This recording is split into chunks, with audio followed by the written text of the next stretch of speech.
Good afternoon, everybody, and welcome to the Sustainable Energy Week session on financing renewables to deliver the European Green Deal, new options for cooperation. I'm Antonio López Nicolas, Deputy Head of Unit for Renewables and Energy System Integration at DG Energy. And I'm gonna moderate this session. So regional cooperation is not something new. I mean, we have regional cooperation options into place since many years. Since 2009, we have the cooperation mechanisms enshrined in the Renewables Energy Directive. We have voluntary opening of support schemes since 2018 in the revised Renewables Directive. We have many initiatives of regional cooperation between member states, for example, in the context of the high-level groups for BEMIP, for North Seas, for SESEC, to name a few. We have cooperation in the context of the national energy climate plans and governance. But the situation is becoming even more urgent. Regional cooperation is becoming even more important in the context of the increased ambition of the European Green Deal.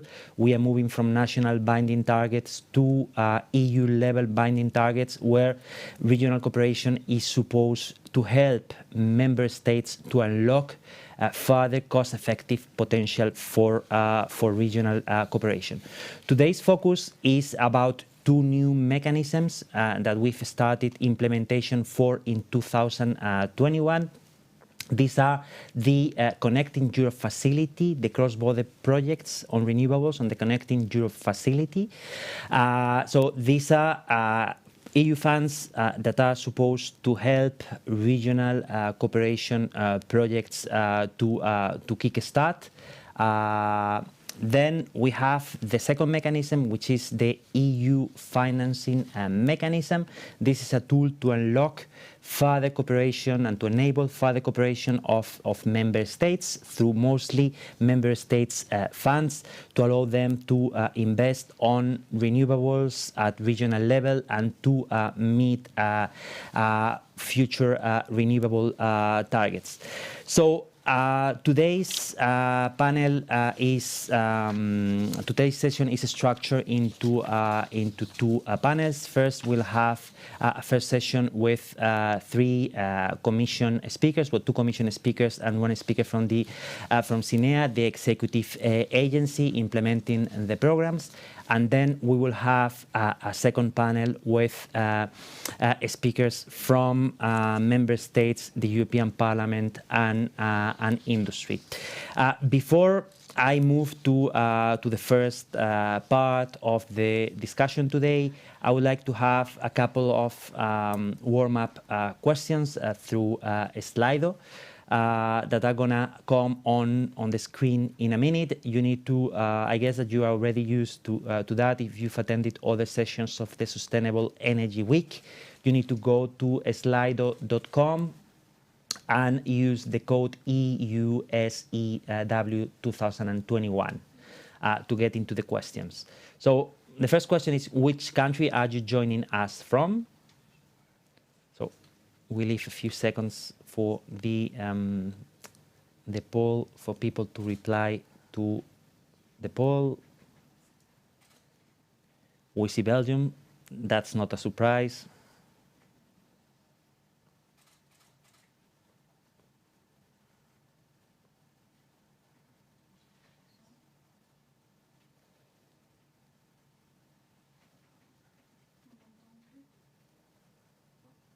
This will allow people to join the session, those that are late. Well, at least we have 3 member states. This will help us to do regional cooperation. Italy. France.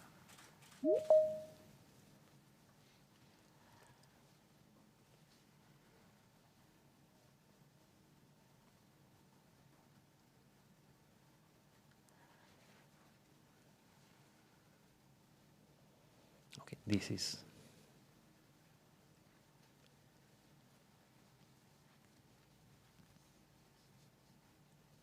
Okay, I think this is sufficient. I think we see a range of participants from many member states, of course, with a majority from Belgium. This is good to have. Then, if we can have, colleagues, the second question on the mechanisms we are discussing about today. Have you heard about the Renewable Energy Financing Mechanism and CEF renewables cross-border before? Are you familiar? Aren't you? Yes, but with not a lot of detail. And we'll wait for a few seconds to...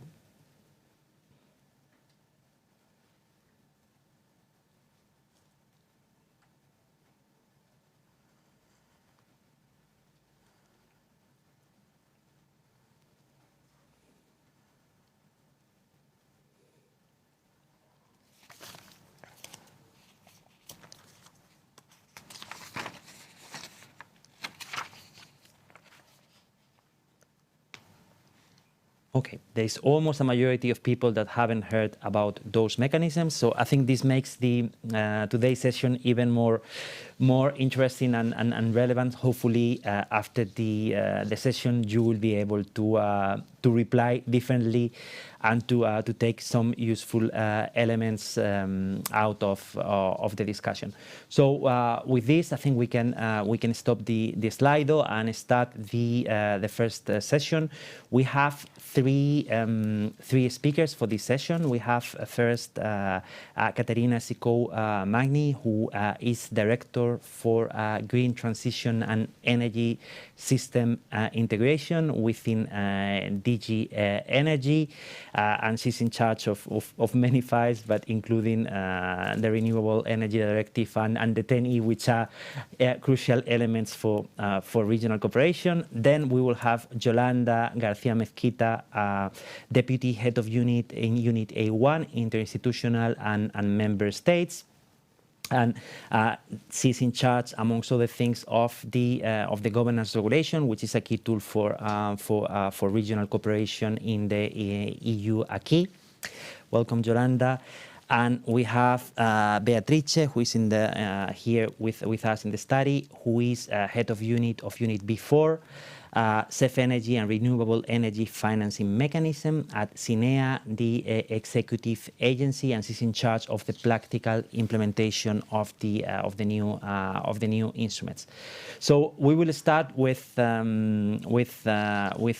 Caterina. So welcome again, Caterina.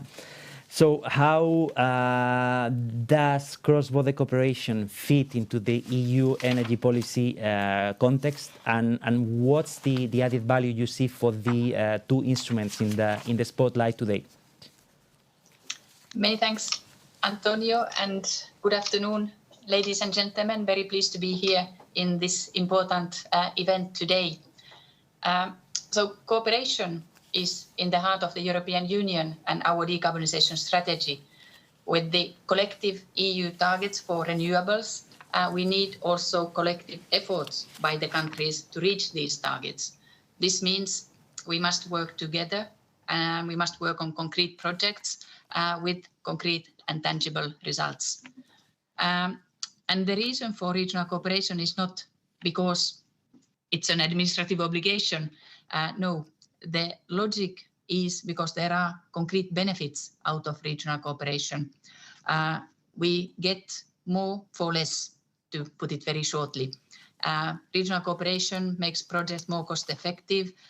It makes less investment, so we can invest more, and it makes better use of the overall potential of and scarce space that we have in general. So there are economies of scale, tangible economic benefits from regional cooperation. Interest has grown recently for regional cooperation and for this cross-border cooperation in renewables. We have seen the first agreements on statistical transfers between a number of countries, including Luxembourg, Estonia, Lithuania, Denmark, Netherlands, Malta, and there are more to come as we speak. And here the role of the two instruments, so first the Connecting Europe facility, is certainly something that will pave the way for even more strengthened regional cooperation. So Connecting Europe facility, many of you know it certainly from the Trans-European networks side, but the more recent addition to it is to bring a new area, which is cross-border renewable projects. And these cross-border renewable projects are established through a cooperation between countries, and they have a common element through the requirements that are defined in the Renewables Directive. The approach in CEF is bottom-up and cost-based, where the participants, be they private investors, or governments, apply first to have a status of cross-border renewable project for their project, and then show that their project brings advantages from the fact that it is a cross-border cooperation project. Once they have obtained this status, these projects will be eligible also to benefit then from financial support from Connecting Europe facility for studies and works. This concept is being prepared so that it can become reality very soon. And in the beginning of 2022, we will open a call for such status for all interested parties. And I'm sure that Beatrice will tell us more about this as SINEA is implementing CEF for us.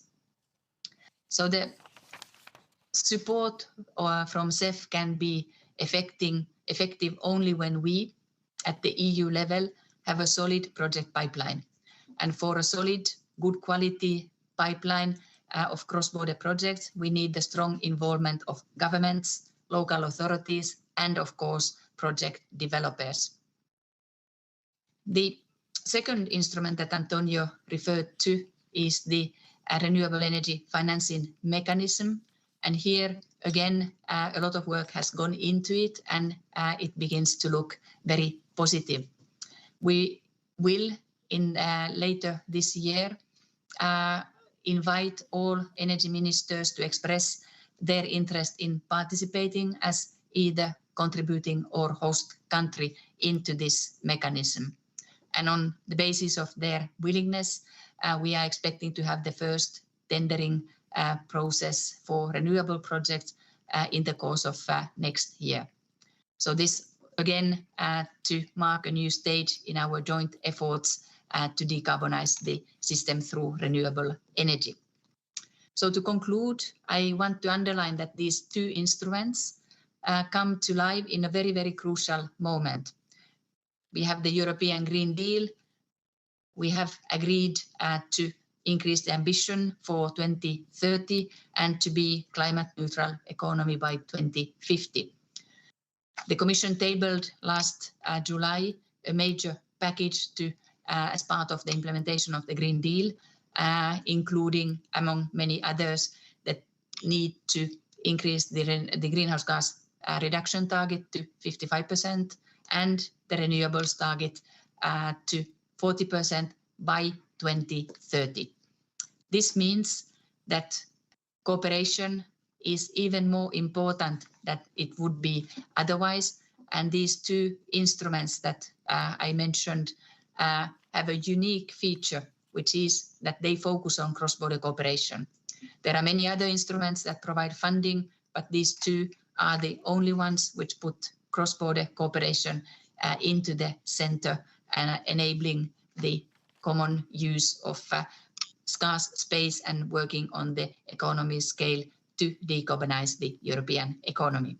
Many thanks. Back to you, Antonio. Yeah, so thanks a lot, Katerina, for setting the policy context so clearly. I mean, I take away what you said at the beginning. Regional cooperation is more for less, and also the sense of importance and urgency that we have in the implementation of the two instruments, but in moving forward with the European Green Deal. So thanks again.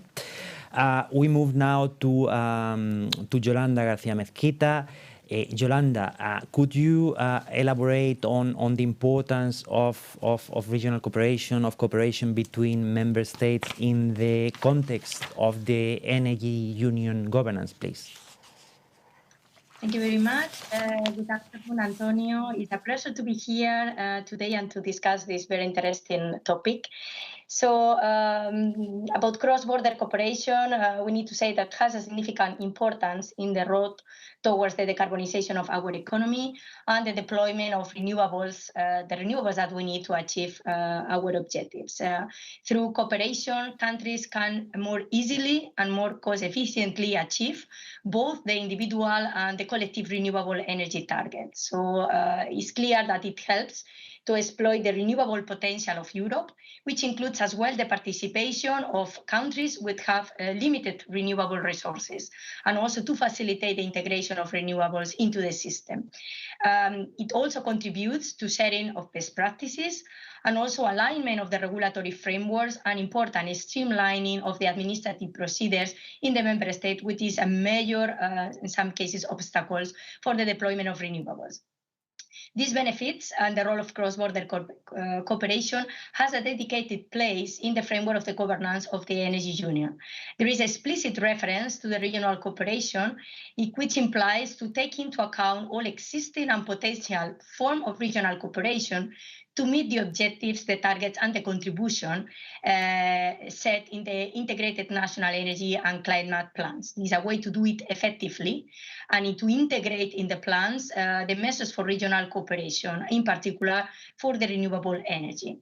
I have to mention that member states have included already in the NECPs that were submitted at the end of 2019 to the Commission, they have included joint projects in renewables. And it's not only to include the projects, it's as well to follow in a regional cooperation the implementation of these projects. This is important and relevant also for the biennial progress report of the national energy and climate plans, which should be submitted by the member state by 15 March 2023 for first time, and also for the future update of the national energy and climate plans by 2023-2024. And in these updated plans, member states should include the projects that receive the status under the CEF, as Katarina mentioned, as well as those projects that they are in the Renewable Energy Financing Mechanism. So let's say these two new instruments are going to become integral part of the EU picture, and in particular of the national energy and climate plans of the member states. We need to recall as well that the NECPs contribute to make more visible the benefits of the cross-border cooperation between countries. It serves as a strong incentive for member states to go deeper in the partnership and in the coordination of actions with other member states. It's an extra push or a better instrument in their hands which incentivizes or stimulates the role as well of the CEF and Renewable Energy Financing Mechanism. So it's a place where the regional cooperation should be highlighted in the plans. The increased ambition of renewables means as well more coordinated approach and more targeted efforts by the member states. So we have to be more ambitious because we have a clear target for the decarbonization of the economy and by 2030. And the high ambition should be as well incorporated in the plans, and regional cooperation is one effective way to do it. So here is where we put the framework, the governance framework, to facilitate, based on the foundations of the existing plans and based on the existing cooperation structures, to go ahead with more ambition, more projects that could achieve the more ambitious targets. There are already very good examples of regional cooperation in the NECPs.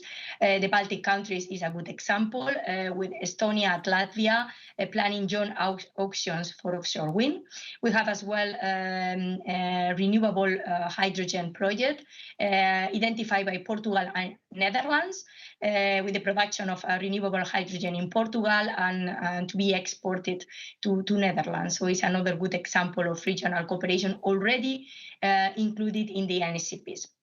In the picture of the NECPs, we need as well to include the recovery and resilience plans recently prepared by the member states, which, as you know, includes projects and reforms in order to accelerate the green transformation. So, of course, the recovery and resilience plan is going to accelerate the implementation of the policies and measures and projects already included in the National Energy and Climate Plan. So it's something that we need to keep in the picture. In the recovery and resilience plans, it's important as well to highlight good examples of cross-border cooperation, in particular oriented to the development of renewable hydrogen projects. It's the case of some plans like France, Germany, or Spain that they include some initiatives in this regard. We also need to highlight the role of cross-border cooperation, as I mentioned, looking beyond the plans that we have already prepared or have already been prepared by the member states. So in the second round, where the NECP should be updated, I repeat, 2023-2024, without any doubt, regional cooperation will play a growing role in this update.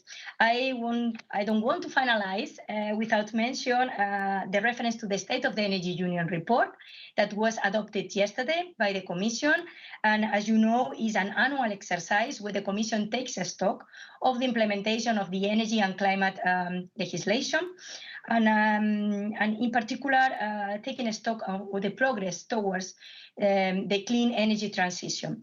I would like to highlight an interesting outcome. The renewables overtook fossil fuels as #1 power generation in the EU for first time in 2020, generating 38% of the electricity compared to 37% of fossil fuels. So this means we are in the right direction. The transformation of our economies is not possible to be done without renewables. And in the current situation of energy prices, shows that we need to accelerate the green transformation. So this is an aspect that we need, the Renewable Energy Financing Mechanism can contribute to this achievement. So we need to put it in this context as a tool to enabling the regional cooperation, facilitate the deployment of the renewable energy that the EU needs for the clean energy transition. I will stop here. Thank you very much. Many thanks, Yolanda, again for a very clear outline of the role of the Energy Union governance, and I retain the clear importance of the national climate and energy plans as the vehicle to channel further cooperation of member states in the future updates. I think this is something extremely crucial for the future. So thanks again for your participation. I'm moving now to Beatrice, who is next to me, and Sinea will play a key role in the implementation of those two mechanisms, and you in particular as head of unit there. So can you tell us a bit more about the practical aspects and upcoming actions in terms of the implementation of both the Renewable Energy Financing Mechanism and SEF Renewables, please? Absolutely. Thanks a lot. It's my pleasure.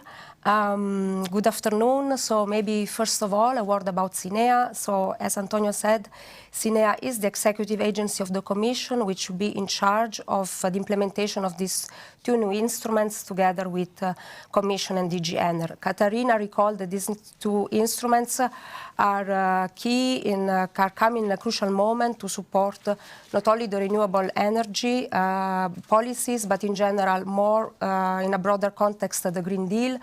And SINEA is mandated by the Commission to become the focal point for green and infrastructure programs.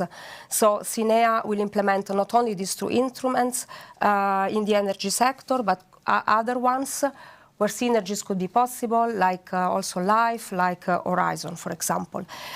Going a bit more into the details of the Connecting Europe facility, Catarina indeed said that that's already an established program. In the previous financing period, it focused on supporting projects of common interest under the Trans-European Network policy.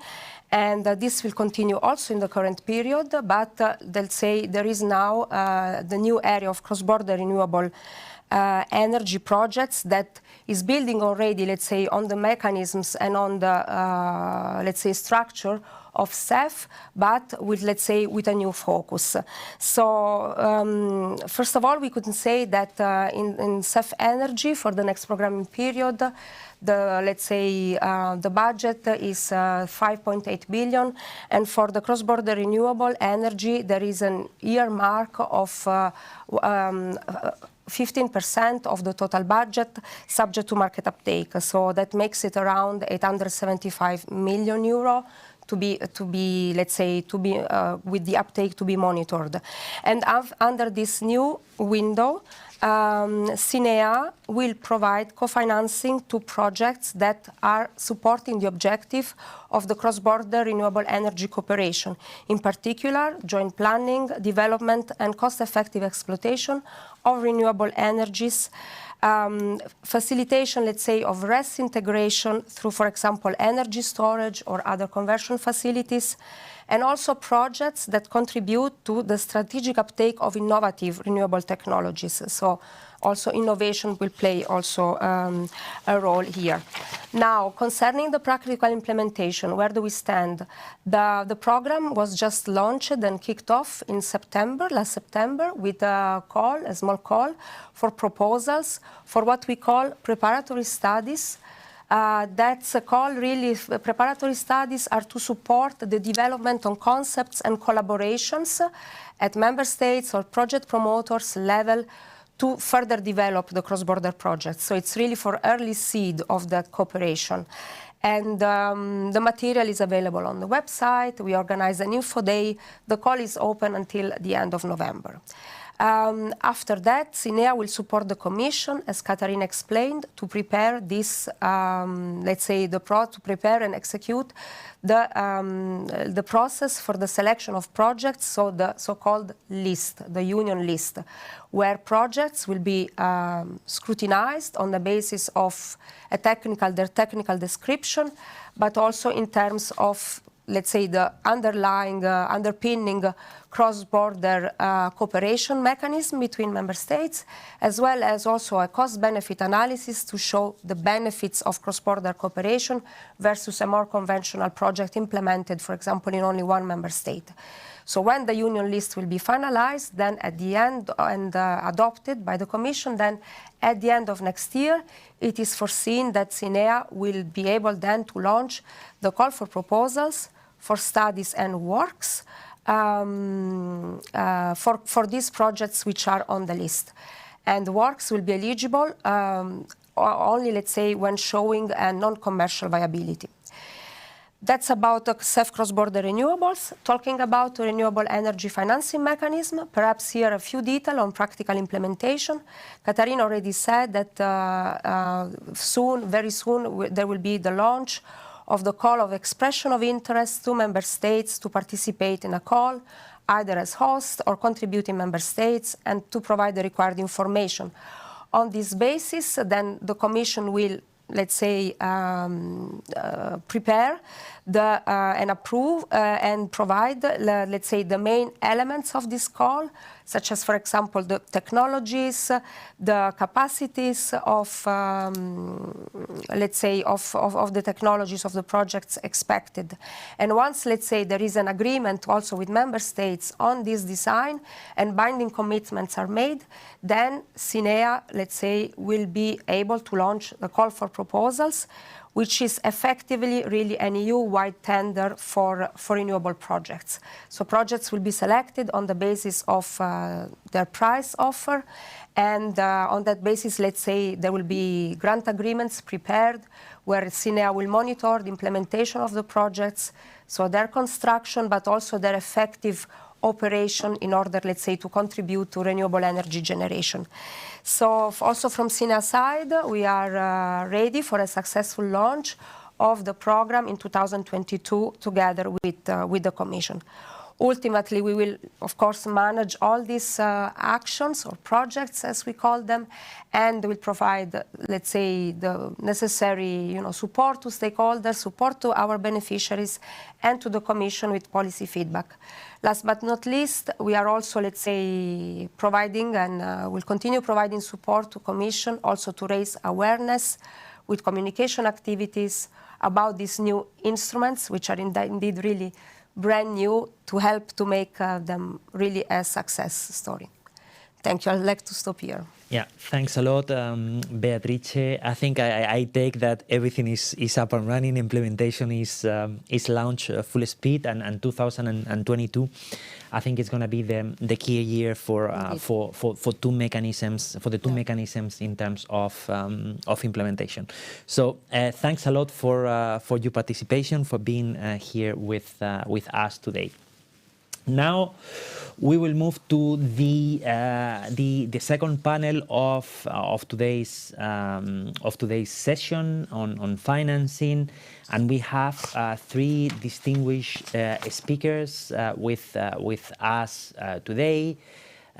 First, we have Mr. Claude Turmes, Minister for Energy and Spatial Planning in Luxembourg, also former MEP of the Greens, with a long story on regional cooperation and on renewables.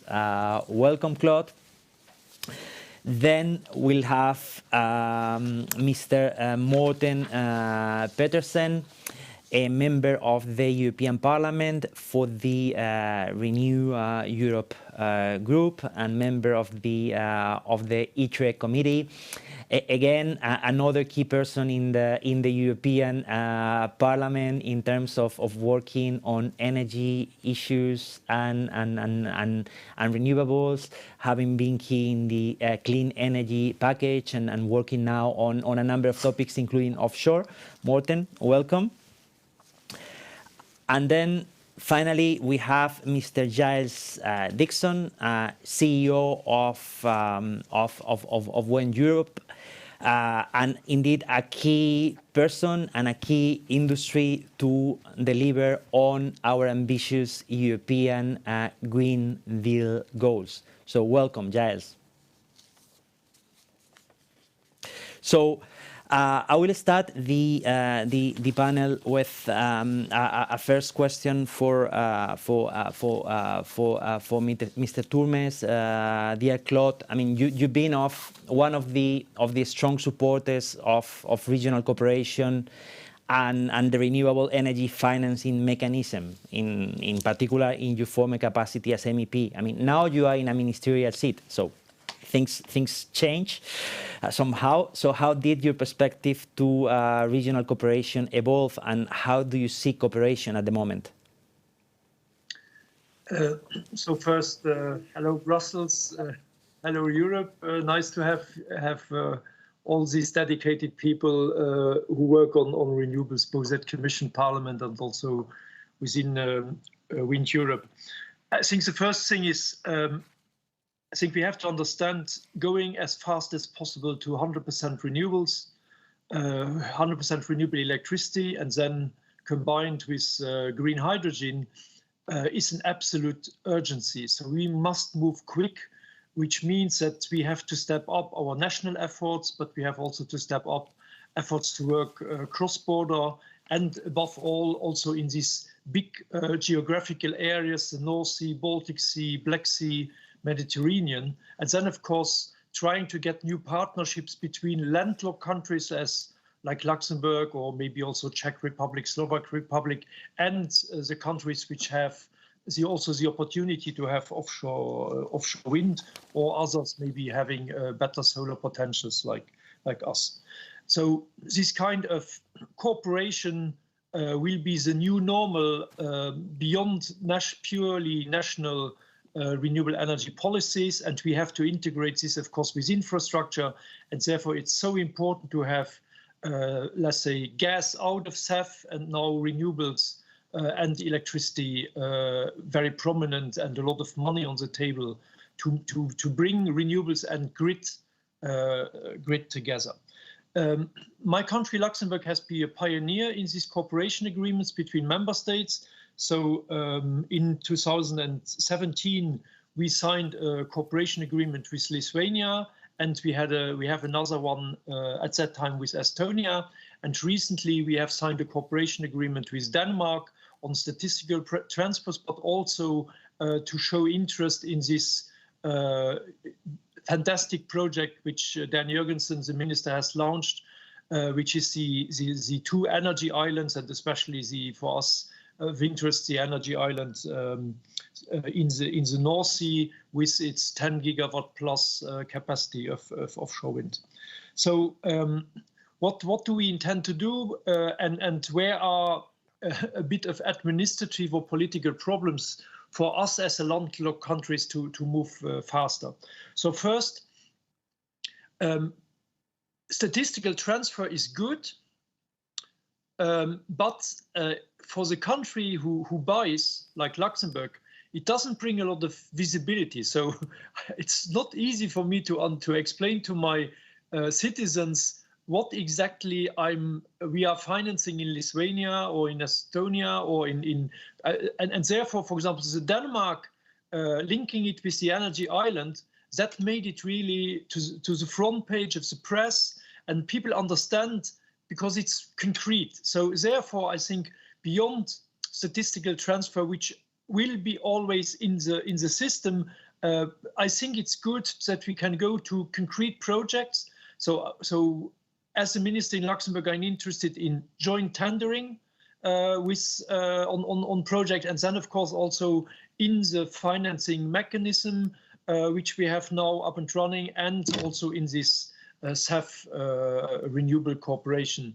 On the financing mechanism, so we try hard. We have constantly discussions with different member states, but until now, we have not been able to conclude. So it's not, in that sense, it's not my willingness to move, but today it's a bit difficult to find countries who then accept to do a project with us. So, and I think I really need also support from Commission to make this happen, because it would be a real pity that this renewable financing mechanism, which is a fantastic instrument, I think it's important that we get it to start.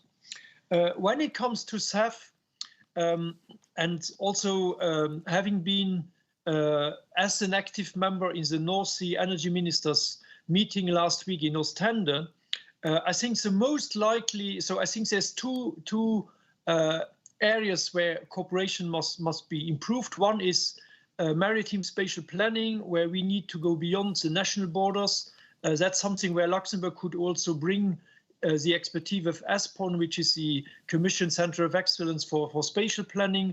That has happened a lot on Earth, but now I think we need this spatial planning also on the sea, so maritime spatial planning. And we need, especially Germany and France, which are still a bit reluctant to work beyond the borders on offshore wind. I think we need also these two governments to be a bit more positive to working together with the other countries in the North Sea and in the Baltic Sea. And that's a clear message from myself and from all North Sea ministers to Commission. The 70% rule is really standing in the way of getting the first hybrid projects. And hybrid projects are per essence between different countries, linking cables for trade with concrete offshore wind projects. And I think what we really need to do, we need, of course, to get a mid and long-term solution on how best to integrate the enormous volumes of offshore wind and how to digest it in the power markets, and what is the best price arrangements cross-border. I think that's important, but that's a very difficult issue. It's complex, and we have not been able to settle that. And now that we have not settled that, we have a number of hybrid wind projects, so offshore wind, which can be combined with cables between the countries, which are stuck. And that's exactly the projects which I think we could bring now forward quickly and link them with CEF. And that is I would say that is one area where Commission should now really help us member states to move forward. The other area of cooperation where we need to kick off now is green hydrogen.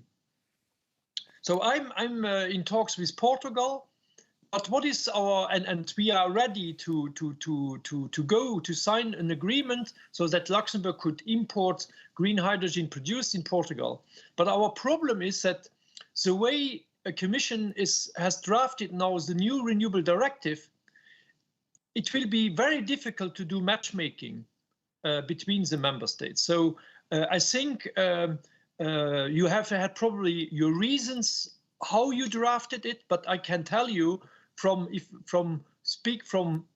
the practicalities, Luxembourg so two governments, with João Golamba on the Portuguese side, myself, we are really willing to move the show on green hydrogen, but the arrangements you have put in the renewable directive make it almost impossible to get the matchmaking done. So I think that's another area where we have to work in the next weeks.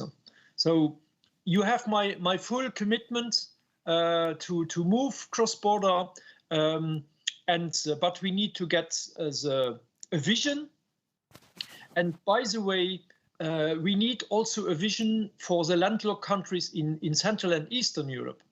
Mm-hmm. Have you ever looked to a map? When you look to how long is a cable from the Baltic Sea to Munich? That is a longer way than a cable from the Baltic Sea to Prague. And the distance from the Black Sea to parts of Central Europe is also not longer. So we need to have a vision.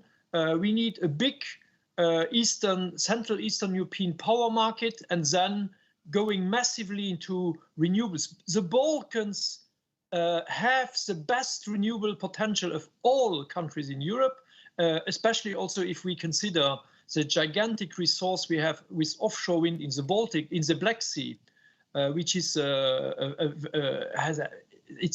read the study. It's 100 gigawatt plus, or for a space which is not so, and that is also why beyond the technocratics and the bureaucratics of SAF and so on, we need a vision, and we need to do maps and to conclude why is this vision so important, because people need to understand and be aware.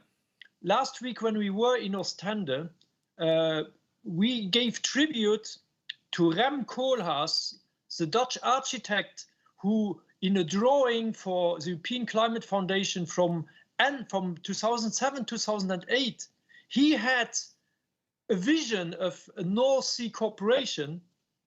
And today we are now going from that vision to reality. So we need the same vision for the Baltics, and we need the same vision for the Black Sea, and we need the same vision for the Mediterranean. For example, why is Spain and France, why are they not teaming up together with Commission for a cable between Barcelona and Montpellier, and then taking the floating offshore wind fantastic potential you have in that area? That's the kind of SAF projects we need. Thank you. Thanks a lot, Claude. Thanks a lot for your commitment and for your clear messages. Indeed, I mean, the vision is crucial. At the same time, I mean, I take what you said at the beginning, that making it concrete is essential to persuade people about the benefits of regional cooperation. I'll get back to you in a minute. Let me go to Mr. Pedersen now. Welcome to the discussion. I mean, from your perspective, Morten, in the European Parliament, I mean, how do you see the new CEF and cross-border regional projects, unlocking further regional cooperation on renewables, and how we can persuade the other side? I mean, how we can increase the appetite of member states to really engage into cooperation projects, because at the end of the day, industry has already the appetite, so we need to have member states fully on board. Well, first of all, Antonio, thank you so much for inviting me. My pleasure to be with you, and good to see so many good friends in the screen. Good seeing you, Claude. It's been a while, and I can almost echo what Claude just said. Now, I think overall, and as a very general point, I mean, these times are over when member states should sit on their own and just do their own planning and their own projects. I mean, we have given the recent discussion on spike in energy prices. I mean, the long-term solution to these short-term issues are obviously to roll out renewables to a much larger and faster pace that we've managed to do so historically. So we need a change of gear. We need a new approach to this. And given that we succeed in this, which we should, in my opinion, obviously member states will see big incentives in terms of more stable energy sources and supply, a higher extent of security of supply and stability in planning issues in general. So I think the incentives clearly are there, but we're still stuck in say an old-fashioned national state, member state approach to these issues, and adding further to all the complexities in this. I mean, the studies and market reports by ACER are showing us that in general we only use the current infrastructure. Only half of the current infrastructure in terms of cross-border exchange of electricity is in use, and you have borders where you have percentages of like 10 or 20% on these cross-border energy exchange flows. So we're not even using the existing infrastructure and capacity to the extent that we should. So I think we have so much to do in this, and the incentives are clearly there. And let me just remind us all of the IEA report coming out before summer on the Net Zero 2050 report, basically saying that we have to take international collaboration and cooperation to a new level. And I think the EU as such ought to be very well situated to do so, but clearly we lack in terms of exploiting the current infrastructure, and clearly we need a faster pace in order to roll out even more cross-border projects. And I think the point made by Claude on the statistical transfers are absolutely spot on, because we have to incentivize also landlocked countries to sort of buy in these cross-border renewable projects. We can discuss also other ways of doing is, rather than having thousands of kilometers of cable in terms of hydrogen or district heating or other ways of further integrating renewables into our energy mix. But for sure, this cross-border dimension is absolutely crucial if we are to fulfill all our visions. And then just having negotiated the report on offshore, clearly permitting. We in so many cases we come back to the issue of permitting, be it onshore PV or being offshore, and this seems to me to be one of our biggest headaches. If we are to fulfill our 2030 ambitions, we simply need another approach to permitting, and I'm very happy to discuss this with you and have your reflections on this. But all this to say, Antonio, I think the incentives are there, ought to be there. We need to move faster. I think the incentives are really interesting for member states, be it member states with huge opportunities in terms of offshore, or be it member states that are landlocked. So we need to get the frameworks right, and then the incentives are there for sure. Thanks. Thanks a lot, Morten. I mean, I also take from you the sense of urgency, the need to change gears and go faster. And this is true for regional cooperation and for renewables as such. Let's not forget that we will need to multiply by 3 the current pace of deployment of renewables if we want to meet the 40% renewables target for 2030. And of course, I mean, the use of current infrastructure and permitting is an issue we are very much aware of, and I'm sure that our next speaker will say a few words about that. I mean, Giles, Mr. Dixon, welcome to the panel discussion. I mean, could you please share with us the perspective of the wind industry, of the private sector on cross-border cooperation, particularly on those two instruments, and how can they make a difference and help us to further deploy renewables, which is, I think, what we all want to do. Thank you very much, Antonio. Good afternoon, ladies and gentlemen. It's a pleasure to be talking with you this afternoon. Congratulations to you in the Commission for having given birth to these two crucial new instruments. They will play a very important role in helping the EU meet its renewable energy targets. Will be most effective if they are targeted at projects that would not otherwise be happening in geographies that would not otherwise be developing large quantities of renewables. Most member states of the EU today have pretty ambitious targets now for the build out of wind and solar. As Morten has just said very eloquently, the main problem is not ambition in the majority of member states. The main problem is permitting.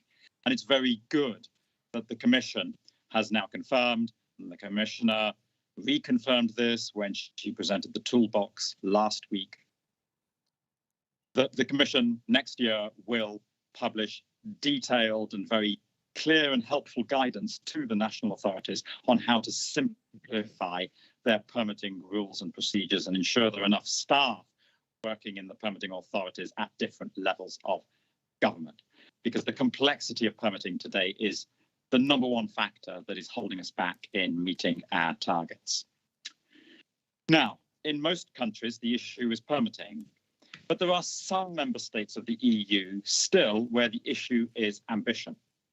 The wind industry believes that, in particular, the new Renewable Energy Financing Mechanism can play a key role in helping to leverage a greater degree of ambition. 6 countries stand out: Czechia, Slovakia, Hungary, Romania, Bulgaria, and Slovenia.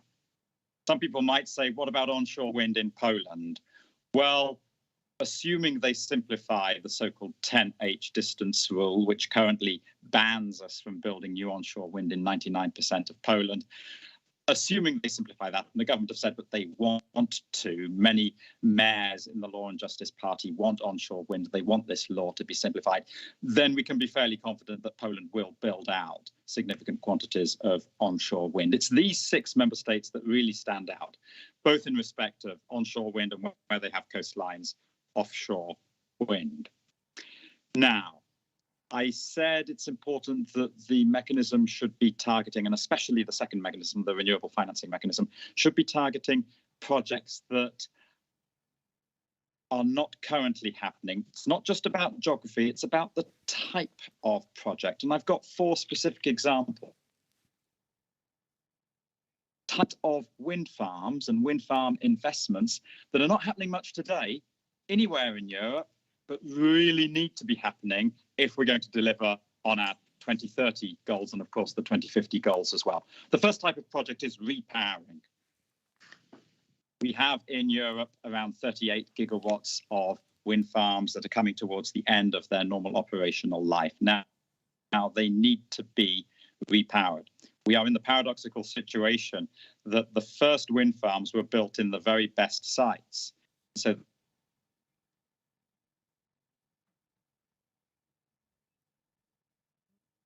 there is an issue with now started repowering. We've repowered about 130 wind farms across Europe so far, and when we do, the result is extremely impressive. We double the capacity, we treble the output, and we achieve that with fewer turbines because we're replacing low power turbines with modern turbines. But there's not enough repowering happening today, and not enough member states are putting in place the necessary supportive regulatory frameworks to drive repowering investments. But if you use the second these type of investments, it will show that they can happen. It will show the benefits of repowering. It will show that you can use this mechanism to do repowering as well. The second type of projects, wind, solar, or wind, solar, storage, hybrids. Extremely good projects. There are very few of them happening in Europe today.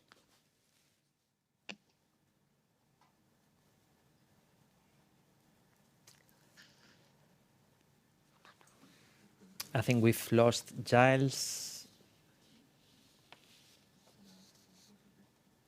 Any possibility to reconnect? He's okay.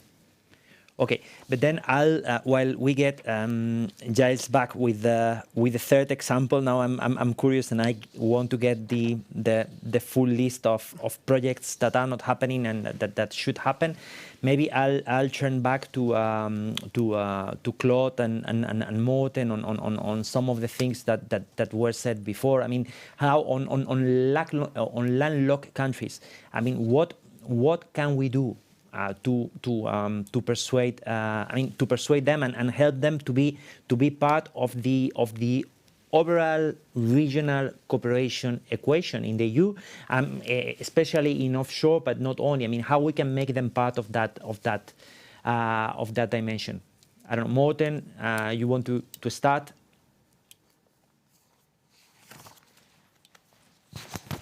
Antonio, because I think this is absolutely crucial, because this offshore adventure, so to speak, it is really important that it is not only seen as something that the coastal states have and should do. If we are to ensure political buy-in from all corners of Europe, clearly we have to address this important issue in terms of how landlocked countries can see themselves in this, be it as a prerequisite for the production of green hydrogen or further integration of renewables into, say, district heating or in the buildings sector at large. Clearly, we have to ensure that landlocked countries also can see themselves in this bigger picture. Because if we do not succeed in this, then for sure we will not be able to reach our targets, be it 2030 or even in the longer run. So to create this framework whereby all member states can see themselves into this, either by doing projects of their own, but also in addressing these statistical transfer issues or other issues as say, production of hydrogen and the use of hydrogen in hard-to-abate sectors will be absolutely key in order to ensure that all countries will buy in. Because if we do not succeed in this, we'll end up in the usual zero-sum game, member states haggling and fighting each other, and who gets most out of each and every kind of support scheme or program. And that would be a very sad way to go. So we have to get these enablers right. If not, we won't succeed, simply put. Very, very clear. Regional cooperation will give us happiness somehow, and will take us out of the current situation. I mean, Claude, you want to complement on that also? I mean, you said before that concrete projects were needed at the end of the day, also to persuade public opinion that something is happening in reality, and there is not simply a transfer of money with a statistical transfer from one member state to another one. I mean, what else we can do also to persuade, I mean, taxpayers, that at the end of the day are the ones, or in some cases the ones financing renewables, to support this type of projects. Because that's, when we talk to member states from the Commission, this is often one of the most quoted barriers for regional cooperation, the lack of public support and the lack of ways to explain it to the citizen. I think that Luxembourg has the enormous opportunities that we were allowed to be a member of the North Sea Cooperation. That happened because it is the Benelux Secretariat who organizes the North Sea Cooperation, and we are in another cooperation, which is the pentalateral cooperation, which is Germany, France, Benelux, Austria, Switzerland, around the integration of the electricity markets. And because we are in these two regional fora, we have access to information and we can help to push forward the agenda.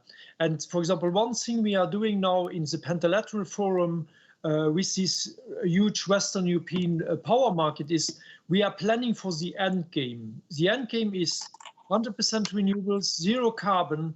So what we need now is stopping to do this kind of 5-year plans, 10-year plans. We must now understand what is the electricity infrastructure needed to go to 100% renewables. What is the hydrogen infrastructure which we need to transfer green hydrogen? How can green hydrogen storage enable the better integration of, for example, large quantities of offshore wind?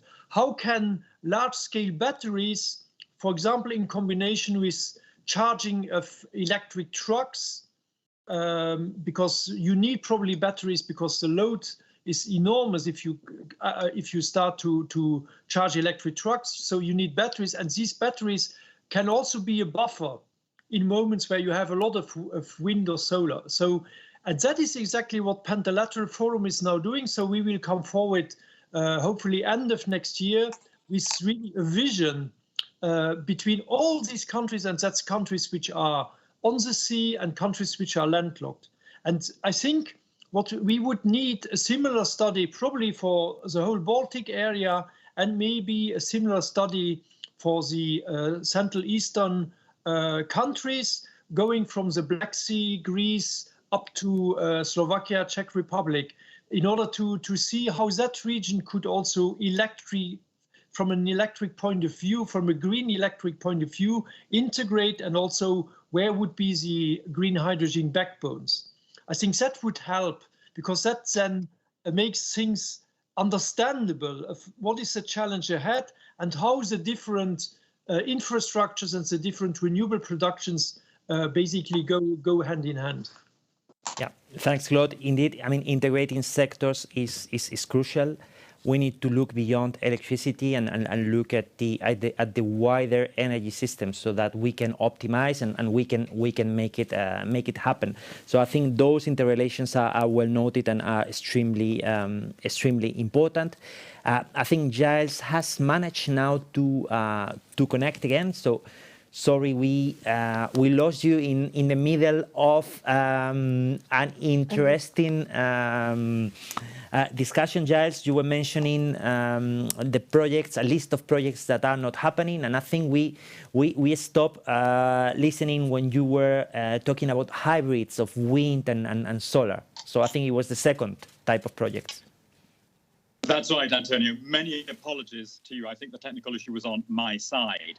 So the Renewables Financing Mechanism can be really effective if it targets geographies which are not sufficiently ambitious enough today, and also, this applies across the whole of Europe, types of renewables projects that are not happening very much. First is repowering of existing wind farms, aging wind farms. Second is these hybrid wind solar or wind solar storage projects. You know, there are only 7 significantly sized wind plus solar power projects operating in the EU today. That's not nearly enough, because the potential of these projects is huge. Wind and solar are very complementary. You put the two together, you get a power generation unit with a very high capacity factor, producing very reliable power for the grid and consumers. Third type of project, wind farms in Natura 2000 sites.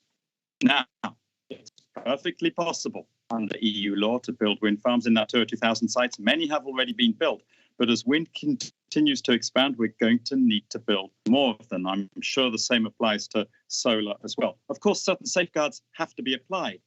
Many member states are holding back from doing more of this because they're nervous about the safeguards. But if you use this mechanism to show that actually there is an environmentally friendly way of doing these projects, then you will leverage many such more investments across Europe. And the fourth and perhaps most important type of project here is renewables investments that are directly linked to the electrification of transport, heating, and industry.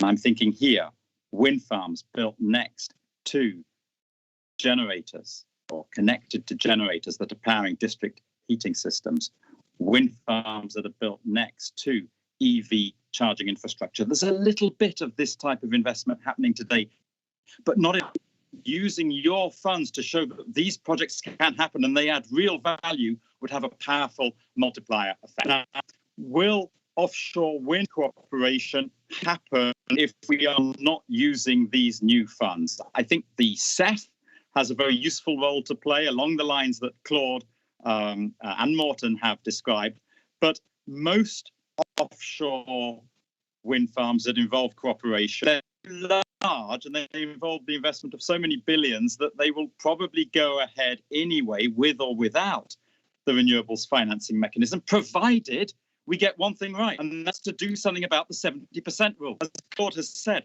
this rule is a fundamental barrier to anybody investing in these cross-border offshore wind farms today that have grid connections to 2 or more countries.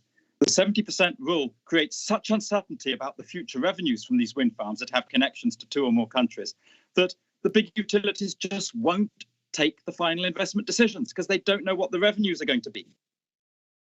Clear what the solution needs. The EU needs to decide very clearly that the 70% rule cannot and shall not apply to hybrid offshore wind farms. That these hybrid offshore wind farms need to be treated as a standalone asset category. Yes, there need to be some arrangements for the bidding zones and so on, as Claude has mentioned, but it just does not work to try to apply 70% to these projects. Finally, barriers to cross-border cooperation.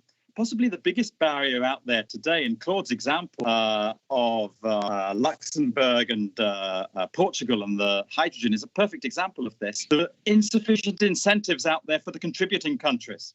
I suspect most of the expressions of interest you've had in the Commission on the Renewables Financing Mechanism so far have been from host countries rather than countries. I'm sure you've had some from the hydrogen rules, yes, are not right in the Fit for 55 package, I'm afraid, because it's only the host country that can count it towards their targets, and therefore what incentive does the renewables producing country have to do these cross-border projects? The revision of the NECPs in 2023 will be a crucial opportunity to leverage more interest from contributing countries in this mechanism, because you're basically going to be forcing upon them higher targets, higher renewables targets, even on countries. Suddenly they're going to be faced with volumes that they hadn't, and they'll be looking much more about how they can deliver those volumes through investing in projects in other countries. Thank you very much. Yeah, thanks a lot, Giles. All very good points. I mean, maybe a short follow-up to you on the points you've mentioned. I mean, how we can further incentivize, I mean, the uptake of those projects, those flagship, those important projects that are not happening, so that they are part of the CEF pipeline, that they are part of the projects that project promoters and member states really table in preparation of the future CEF and all the upcoming calls that Beatrice has mentioned earlier. Any good recommendation in that regard from your side? I think in the Commission, you guys have got to be extremely proactive. You've got to go and talk to the rest, and I mentioned 6 that are lacking in ambition on renewables today. You talk to them and say, look, you need to do more renewables. We've got this funding mechanism that can target projects in your country, specific types of projects. Why don't you work with us? There's one specific suggestion I have. I was really pleased with everything Beatrice said, apart from one thing which got alarm bells ringing slightly. Maybe I misheard you, Beatrice. You said we'll be running tenders based on price. Does that mean one single set of tenders with one single price criterion and the lowest price wins, which means the repowering project in Romania, let us say, is going to struggle to compete?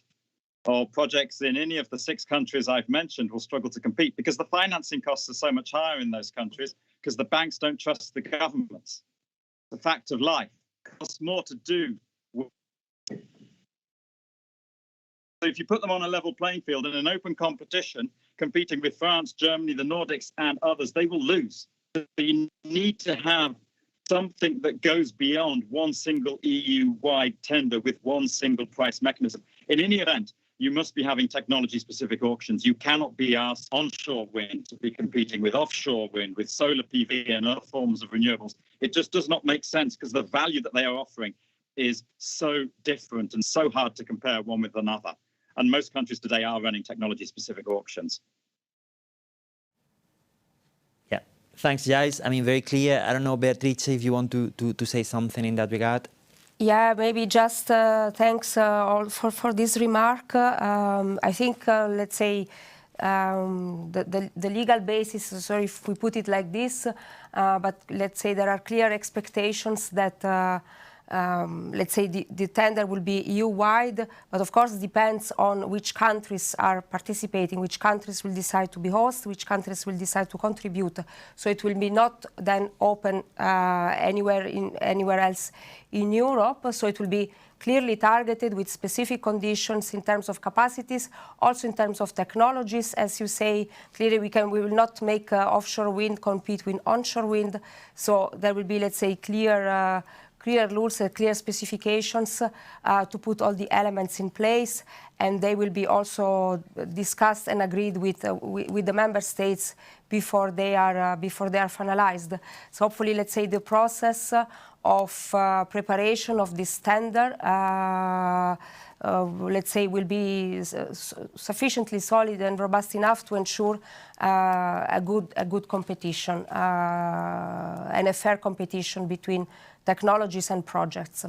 Thanks, Beatrice. And I think, Giles, your point is well taken care of. The Renewable Financing Mechanism is a flexible tool that adapts to the request of member states, who are the users of hosts and contributing member states, and try to match the different interests and the different requests, and provide a vehicle to realize these regional cooperation projects. So hopefully this will be brought to reality next year with some concrete projects that will lead by example.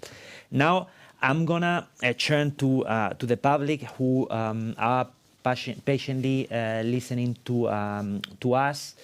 And if there are any questions via Slido, I think that's for our 3 speakers. That could be the moment to take them. I mean, in the meantime, while we give people the time to ask questions, we'll put this Slido for people to vote.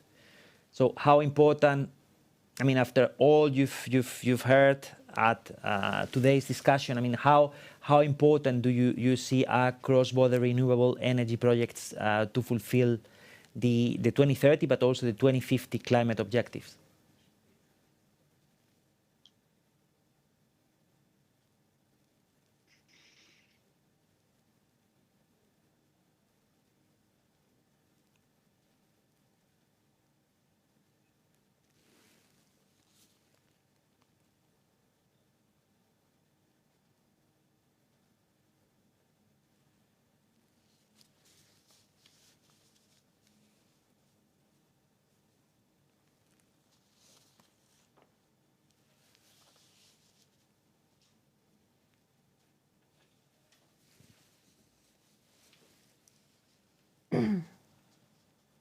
Okay, I think we can take it as the fact that we have convinced our audience about the importance of cross-border regional projects.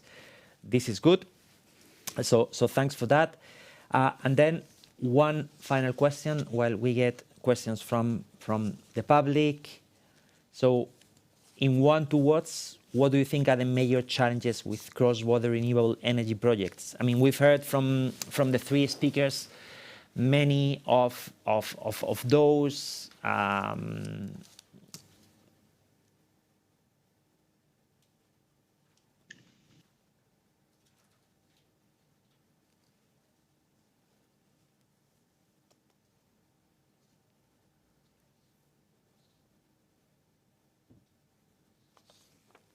It doesn't seem to be working. So let's go to the questions, colleagues. Are there any questions from the public to our three speakers?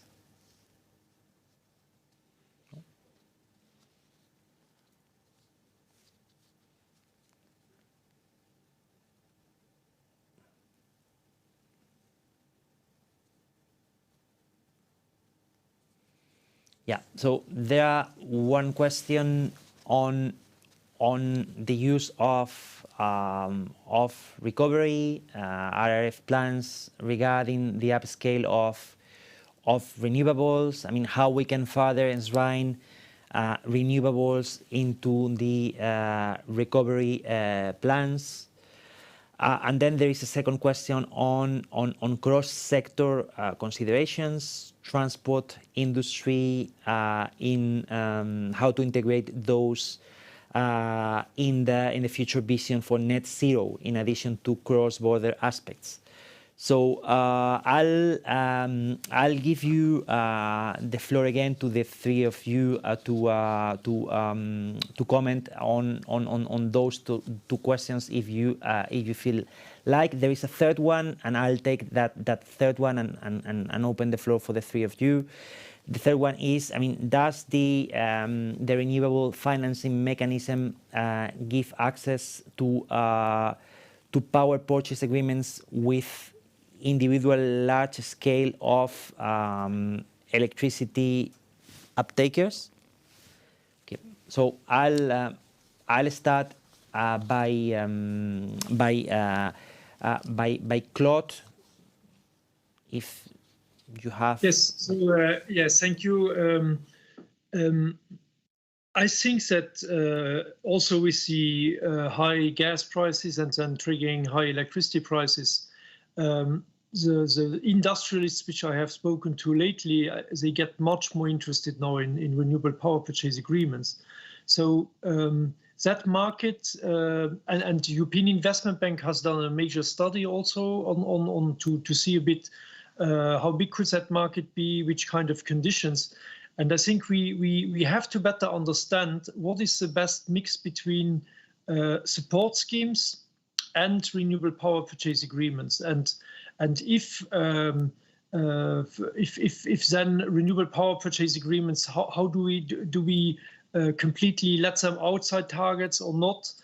Because I think at the end of the day, for example, on green hydrogen, also on electricity, if I have a big steel company in Luxembourg who is able to buy to do a deal with I don't know, solar in Spain or offshore wind in the North Sea, and if I can support this by doing a de-risking instrument, which is what we are planning for renewable power purchase agreements.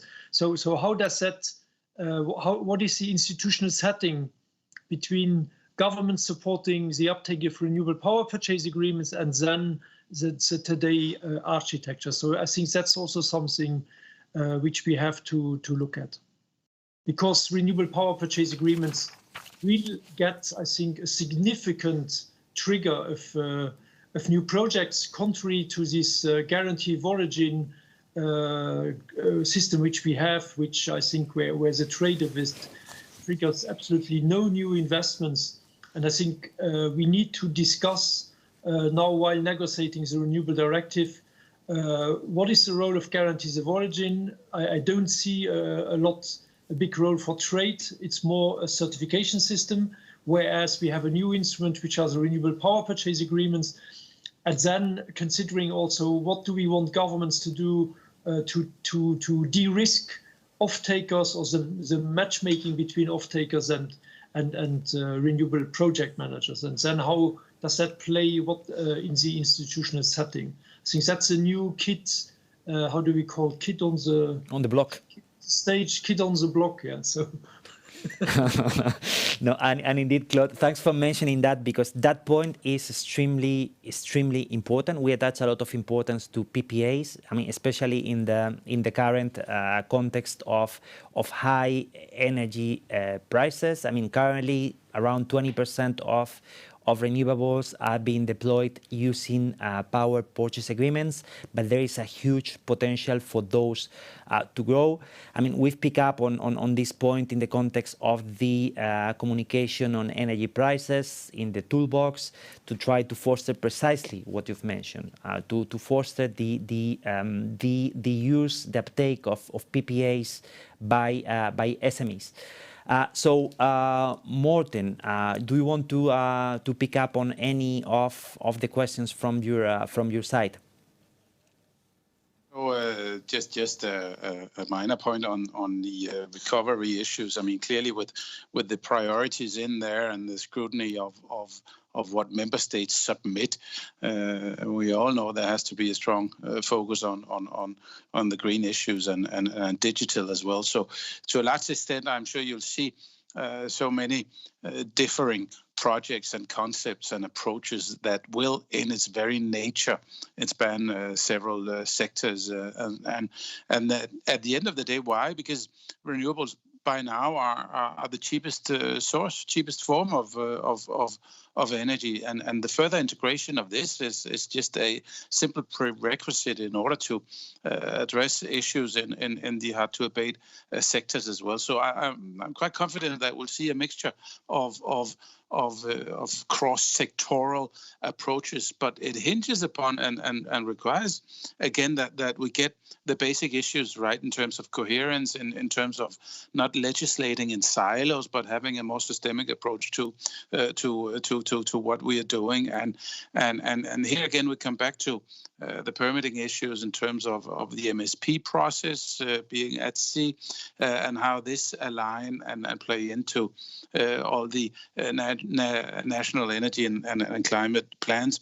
We see the initiatives on biodiversity, where we also need to look into, okay, so what are the impact assessments? What are the ramifications of these well-intended policies when it comes to permitting and the faster rollout of renewables? So I think we need to push strongly to adapt a more coherent and systemic approach to this, because if not, we risk ending up legislating in silos without necessarily having the full and big picture. And this is clearly needed if we are to fulfill our ambitions, basically put. Thanks, Antonio. Morten, thanks for making that point. I mean, we should definitely not lose track of the big picture of what we are trying to achieve with all our policies. So I don't know if Giles has managed to come back. Yeah. So I don't know, Giles, if you saw the questions, if you want to briefly pick up on one or two. No. Okay, then I think he's out again. So I'll then move to the conclusion of to closing the panel, and to thank you all speakers for your participation. I wanted just to give like one last opportunity for a 30-second intervention to Morten and Claude, abusing from their time on what's their wish or their take for the upcoming negotiations of the Fit for 55 in terms of regional cooperation. I mean, what would you like to get? So if I may start, I have a very, very positive experience from the North Sea cooperation. That 10 years of cooperation between the member states around the North Sea and with Luxembourg as a landlocked country has really now triggered the basis for this massive uptake of offshore wind.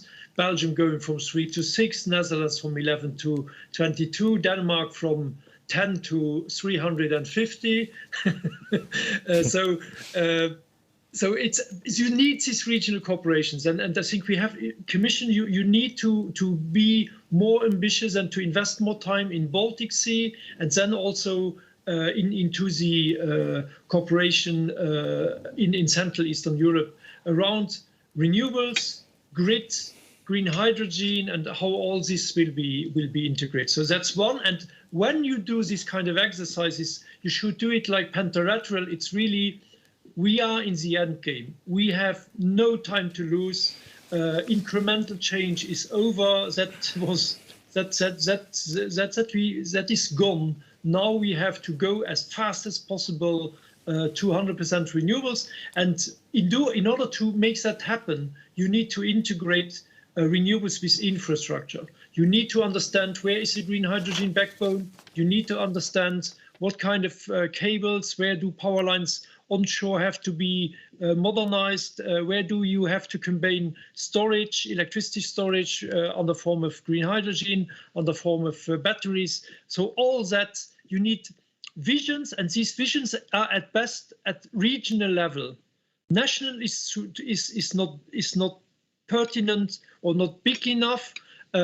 EU is too big to have detailed planning, so it is in these kind of bigger regions and then rolling out plans to go as fast as possible to 100% renewables. Thanks a lot, Claude. Morten, a final word from your side, maybe? Thank you so much, Antonio. And following up on what Claude just rightfully said, I think that as is extremely interesting on the regional cooperation issues that if we cannot agree on a pan-European level, which we cannot all the time, at least on all the measures needed to be implemented, then this regional approach is more sort of a bottom-up, whereby countries or regions see obviously the incentives and the benefits from having a stronger cooperation, and this is where it gets really interesting, because I hope to see that we will experience a lot of regional projects, thereby leading by example, rather than having a centralized top-down sort of haggling at a pan-European level.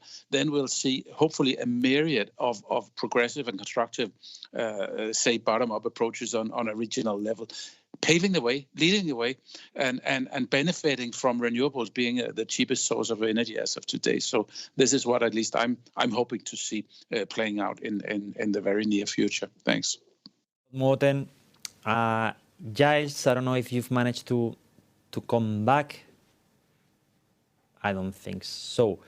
Well, I take the final words from you, Morten, and from Claude. I mean, leading by example, bottom-up approaches, regional is about the right size to conclude on this interesting session. So thanks a lot to the three of you for your participation today. I think it's very, very helpful to have had you here and to hear firsthand from you on the challenges, but also the opportunities on regional cooperation, on how to deliver on the European Green Deal. So thanks a lot for your attention. I wish you a nice afternoon and stay tuned with the Sustainable Energy Week. Bye-bye.